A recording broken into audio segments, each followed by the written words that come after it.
Welcome to another episode of the brand called You, a video and podcast show that brings you leadership lessons, knowledge, experience, and wisdom from hundreds of successful individuals from around the world. Today, I'm honored to have a YPO friend from Italy, Luca Mignini, with me. Luca, welcome to the show. Ashutosh, thanks a lot for having me here. Thank you. Luca is the former Chief Operating Officer of the Campbell Soup Company. He's been with IGLO Group, SC Johnson, and as I mentioned, he's a fellow YPO member. So Luca, tell me, what would you say are three key milestones in your life or your career? Yeah, I mean, I think, it's kind of hard sometimes to differentiate life, career. There is all this discussion about work-life balance. Yeah, I believe if you have a certain type of career, that's part of your life balance. I mean, there is no way that you can kind of, be running a big company and then go golfing, every day until 12 o'clock. So correct. I believe there is a big connectivity. And the other thing, maybe just as a premise, is that the biggest influence probably is your family. Not probably, I believe it is. And you don't choose the family you're born. So there is a lot of things that we can influence to a certain extent. Just correct. I believe it's important kind of understand that we are living in a world where you don't control everything. I would say the first big important piece for me was the big desire of having an international career. And so I decided, to leave Italy in the early 90s to follow, let's say, a project that was supposed to be 6 months. And 6 months basically became 25 years or whatever. So that was the first step. I picked up a job with a person that became, by the way, one of the most important mentors in my life, and was the guy that gave me the chance to become general manager at a very, very young age. So that was, I would say, the first element, because I'm a curious person. I want to learn things by getting lost somewhere and figure out, how things work. And I think that's a very effective way of learning. So that was the first one. The second one was the decision to change from SC Johnson and move out. I had a major issue with my health and so I decided to change, job and try the private equity world. The private equity world is a kind of different business model from what you do and in a regular company. Plus, I was more than 20 years in Johnson, and even though I lived, in 8 different nations or 9, whatever, you still work in the same company. So I was in China, I was in Latin America, I was in Eastern Europe, Western Europe, but still it's the same company. So the shock of leaving a place where you know everything and everybody, knowing and exactly understanding what are the non-written rules in a company, that was a major learning, a shock and a learning. I think those three things often go hand in hand. And I would say the third step was to leave the private equity, to move to US, because at the end of the day, if you work in consumer goods, that is still the biggest market in the world. Correct. So in terms of size, actually, I mean, you're based in India. I mean, India is a big country and a very complex country. Correct. US is, I would say, with all due respect, I think it's a bit simpler than India under many areas. So I think, size not always gives the complexity, but obviously, I get to manage this, $10 billion company. And obviously, professionally, that was a big step change in terms of learning publicly owned company, by the way. So, Luca, I think those are great milestones. Now, when I was reading about you, you've been through a life-changing experience. And you also mentioned that you went through some challenges. Would you like to talk about it? Yeah, I mean, it's, by the way, in YPO, I had a chance to talk about it in Singapore with, YPO. At Edge. Yeah, Edge. Yeah, because this is a classic kind of challenge that I think many people like us have. We think that our body, can be managed like, a company P&L. So you kind of withdraw resources and then later on you are going to fix it and whatever. And unfortunately, your body cannot be as forgiving as a financial structure. So yeah, what happened is that I went through a very simple, I had an issue. I had a surgery that was supposedly simple and became a kind of nightmare. I had a massive sepsis I was 6 months in the hospital. I was basically dying. I mean, I gave my last will to my wife, by the way, so it's that serious. And basically, you know, the key change in terms of not just career, but the value of time then gets a totally different meaning. So, you know, when you're ambitious, I mean, and again, I believe to get somewhere, you need ambitions. Now, between the arrogance and ambition, the divide is a very fine line. But the problem is that, you know, maybe in the past, if you had to invest a lot of time to just to do a step which was kind of useful to make a step forward, you would have done it. I'm in a position now that if I have to waste, I would say, my time, definitely I would never do that, because again, I'm happy every morning I wake up. And so, fantastic. So tell me, you know, when one goes through such a life-changing experience, what would you say were 2 or 3 of your key learnings? Yeah. But first of all, the level of introspection that such a situation gives you is higher than a normal situation, because look, I don't know if people can change. It's hard to change people, very hard. But I believe one key, situation where you can change if you go under a very extreme situation. And I think, you know, when you believe, I mean, the doctor will tell you that you're not going to make it. I think, you know, at that point in time, you kind of go through analyzing things is a much slower motion. And so I think one of the learning is, you know, you run, you have this tunnel vision and you lose all the color that life provides you. That's a very simple element. The second element for me personally is that I had no regrets beyond the fact that actually what happened to me, I did it. So there was the regret of having behaved like an idiot, not following medical advice and all that. But beyond that, my life, the life I led was the life I wanted. And so there was no regret kind of mentality in that sense. I would say the last thing is that, and that's completely personal, death was not a problem. Was the process of dying, which was a problem. And so because I was in terrible pain, I was under morphine and nothing was working. That was the piece that, you know, obviously big fear, I think, is about the process, not about what happened after. I think in each of us may have different beliefs about it. But amazing.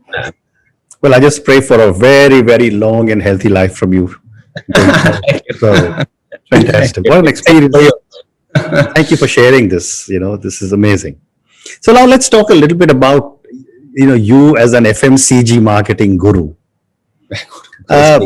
With, you know, so much experience with FMCG brands, tell me what goes into building a successful brand. Yeah, I mean Ashutosh, as you can imagine, that's a big question. But I know. Let me kind of try to summarize what I believe makes, you know, what is a brand and what is real value in a brand. First of all, the true value of a brand is a long-lasting relationship that this brand has with consumer. You know, all the value that is connected to the brand is connected to this relationship, which is long-term with consumer, that give the brand the trust and the buy and the repeat buying. That's, you know, I think trust is a very key word to me, especially in a world, you know, in food, especially where you know, there's a lot of talking about what's inside your food and all that. So we can talk about that later if you want, but that's one piece. So to me, the key essence of creating a brand is providing a benefit which is highly differentiated. And I'm talking, when I talk about brand, I mean a brand that has an equity, a uniqueness on certain specific, you know, areas. So I'm not talking about a private label. I'm not talking about, you know, an undifferentiated good. So the idea of having a brand that is providing a differentiated benefit is not a static concept, it's a dynamic concept, which means you need to renew constantly. And sometimes is a minor upgrade, sometimes is a major upgrade, but you need to keep the brand relevant, providing, you know, the benefit that consumer is expecting from you, and keeping the distance from the people that are trying to get to you, you know, which are.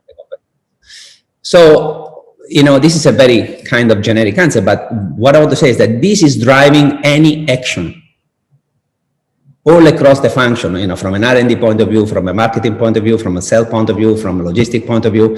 So everything has to be aligned to what actually you want to, define inside this.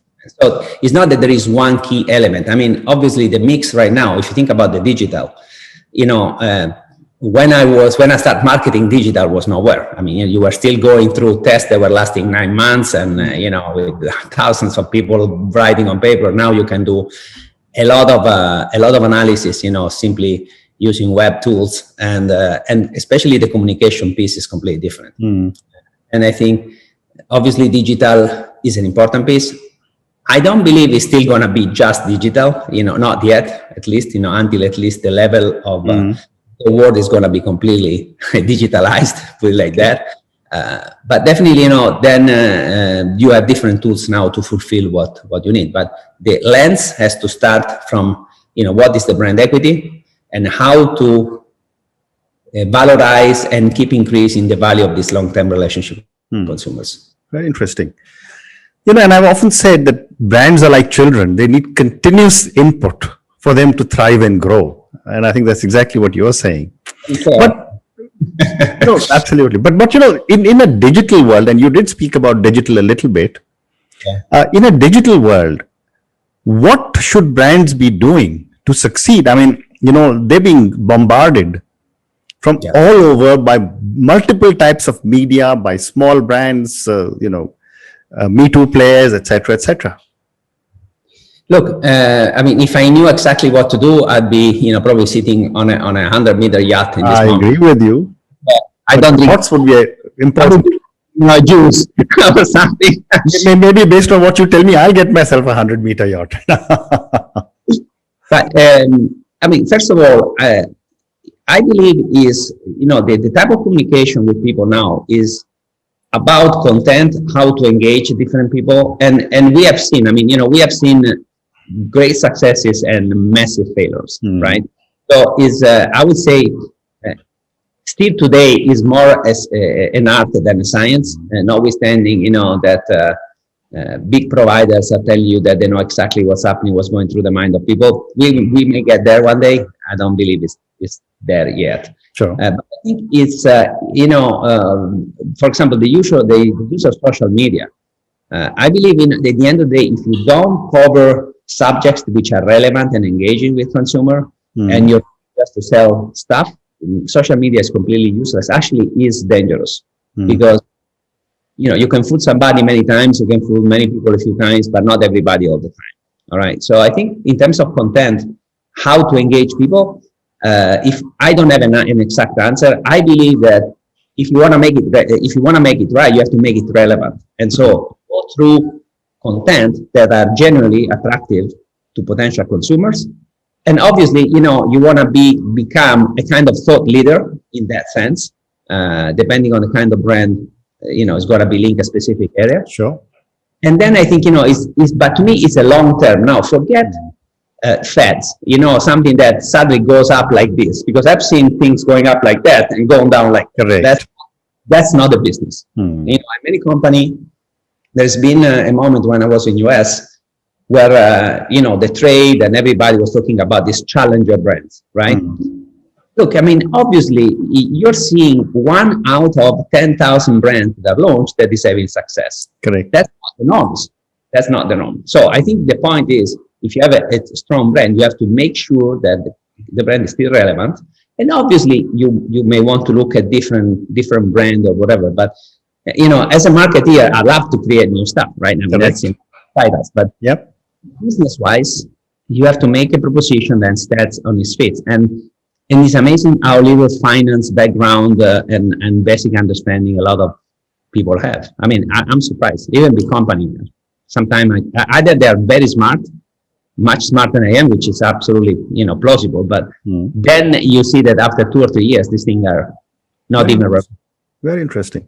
So one more question on brand before I move to the next segment.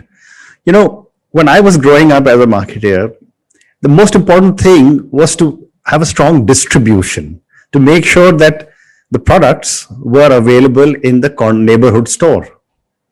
Now with e-commerce, this is a tough one to distribute. absolutely. Now with e-commerce, the goods are being delivered home. How are brands readjusting to this new normal of distribution?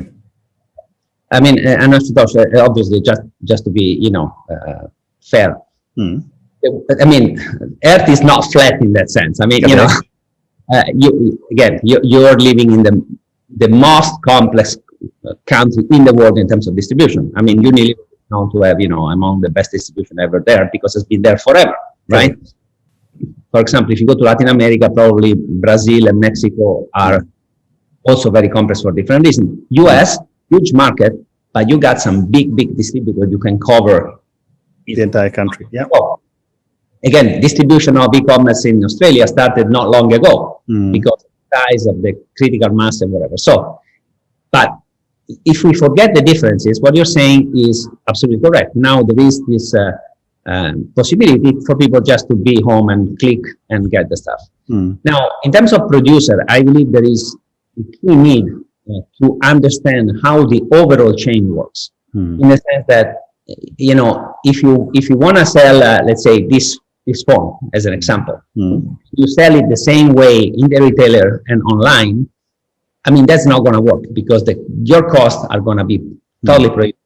And so I think, if you look at especially goods that are lower margin, you have work on the packaging, work on the size, work on the product itself. So you have to develop a product mix which can sustain a structure online that at this point, I'm not sure anybody's making money, by the way.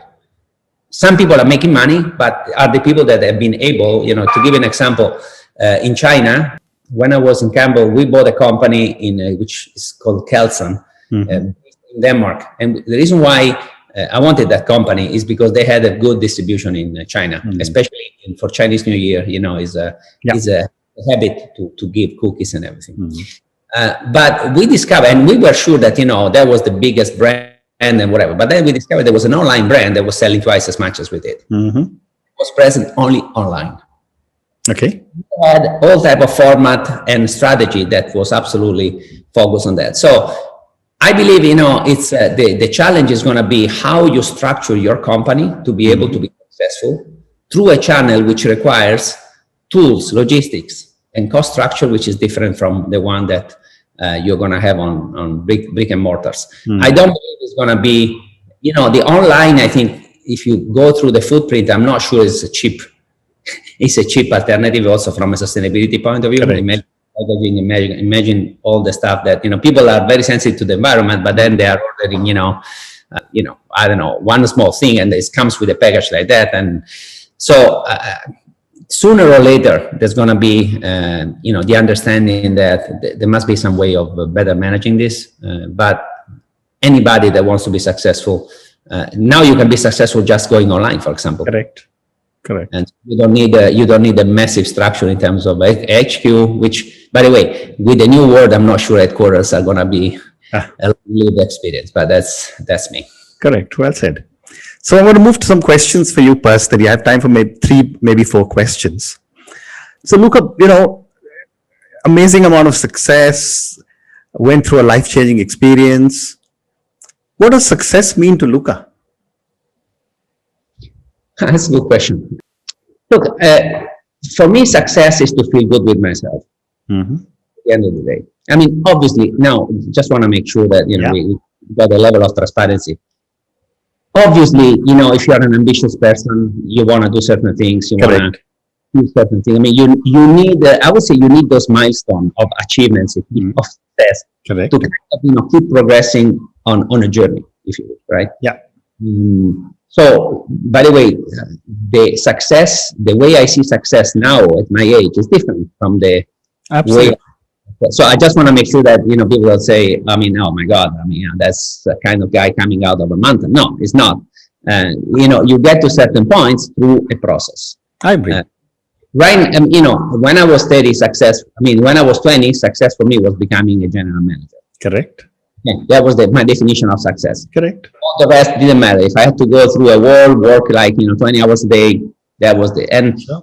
I was lucky enough to get, I was 30, 31 when I was promoted to GM. So that was a kind of success. Though you have to realize that those situations are temporary and are a stepping stone in a journey. So to me, success is to have this sense of balance, this sense of on one side of balance and on the other side of push to do something more. I mean, it's a dynamic concept. I struggle, to see success as a static concept. I don't see that. Okay.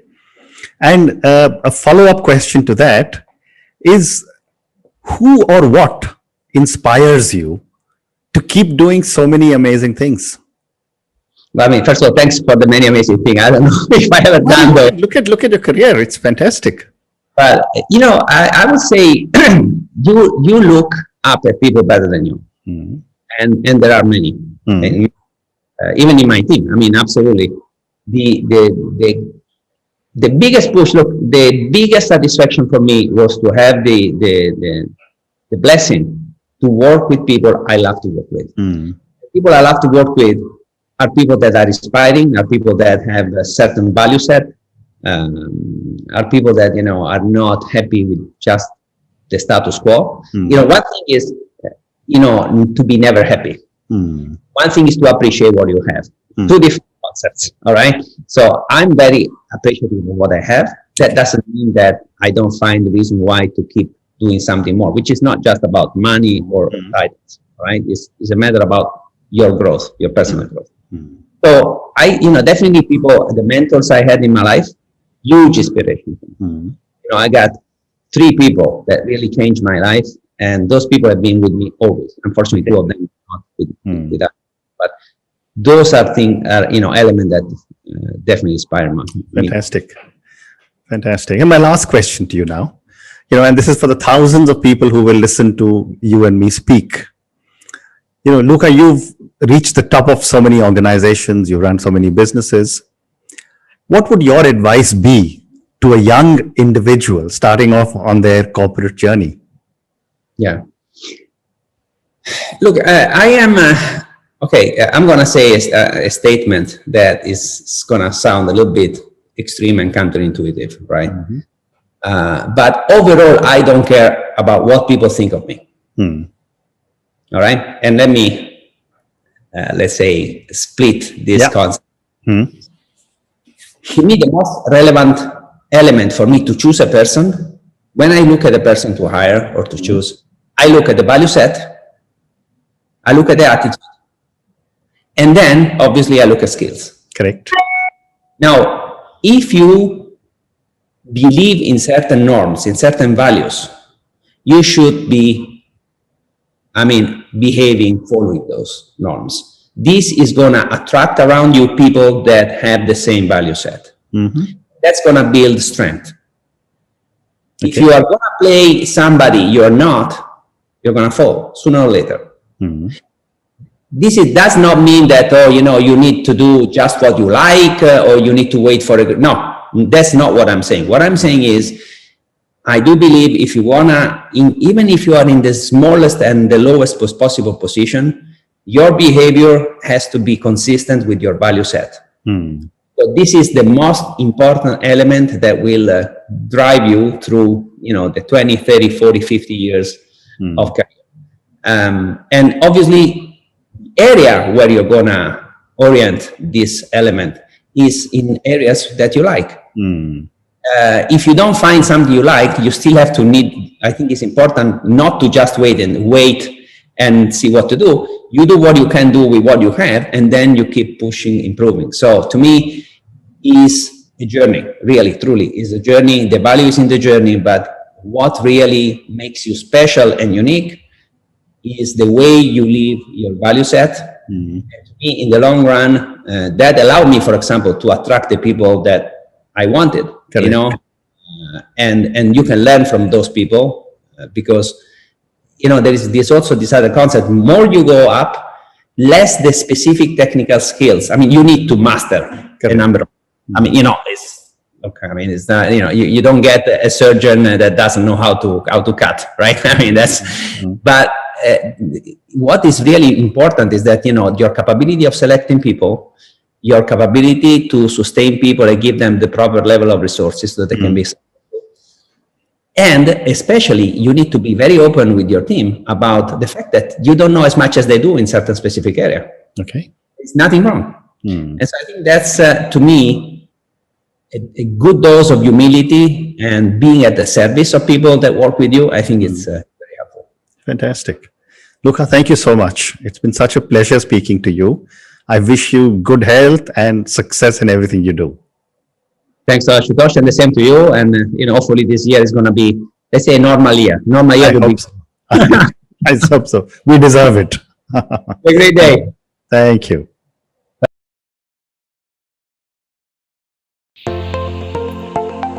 Thank you for listening to the Brand Called You videocast and podcast, a platform that brings you knowledge, experience, and wisdom of hundreds of successful individuals from around the world. Do visit our website www.tbcy.in to watch and listen to the stories of many more individuals. You can also follow us on YouTube, Facebook, Instagram, and Twitter. Just search for the Brand Called You.